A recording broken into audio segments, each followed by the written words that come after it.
Kung gaano katotoo na nirefile mo yung House Bill para pagbawalan o pagbawalin ang mina dito sa lungsod ng Puerto Princesa at bayan ng Aborlan o sa 3rd District? Naipasa na natin kay Elgin noong August 8 pa. August 12 yung ating panukalang batas na pagdating sa pagmimina ay kung maaari ay wag na dito sa ikatlong distrito ng lalawigan ng Palawan o wala namang masama. Kung sa iba gusto nila, ba tayo kasi ang nakikita natin ng Aborlan, siyempre agricultural land Elgin.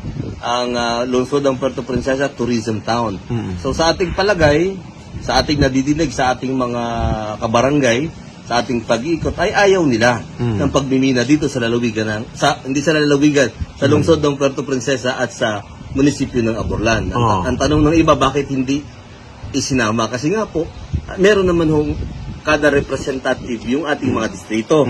So dito sa ating distrito ng lungsod ng Puerto Princesa at bayan ng Aborlan, minarapat natin na i-file na maging mining free zone. Kumbaga, bawal ang minahan dito sa ikatong distrito ng lalawigan ng Palawan. Opo. Ano pong mangyayari, Congressman, sa bayan ng Aborlan? Kasi meron ng approved na MPSA at mag-uumpisa na nga sila ng pagbimina ng DMCI doon. Ano mangyayari kung may pasayan? Naka-grandfather John, Elgin, kasi hindi pwedeng maging retroactive ang isang batas. So, hindi dapat maapektuhan yung mga existing contracts ng state o kaya nung Government of the Philippines doon sa mga kumpanya na meron na. But, depende kasi titignan natin nasaan na ba silang estado, saan ang state yung pagmimina dyan sa bayan ng Aborlan. So magkakaroon pa naman ng mga public hearings ito kay Elgin at ito yung babagsak naman doon sa komite ng kapwa nating kongresista ng lalawigan ng Palawan, si Manong Pipito. Okay. So sa tingin mo, susuportahan kaya yan ng mga kapwa mo congressman? Karamihan yata doon may mga stake din sa mining. Hindi. Katulad ng sinabi ko kay Elgin, very specific yung batas.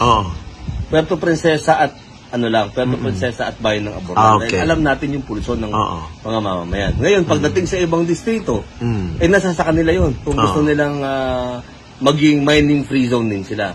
Kasi lalo na ngayon, nakikita natin ang epekto o anong nangyari sa Cebu, nangyari sa ibang mga bayan, na mahirap mangyari dito sa lungsod ng Puerto Princesa. Although tayo ang pinakamalaki, but yung ating city ay very, very heavily we're leaning to tourism. Pag nawala pa yun because of mining, disgrasya tayo dito sa lungsod ng Puerto Princesa. Okay, thank you, Ko.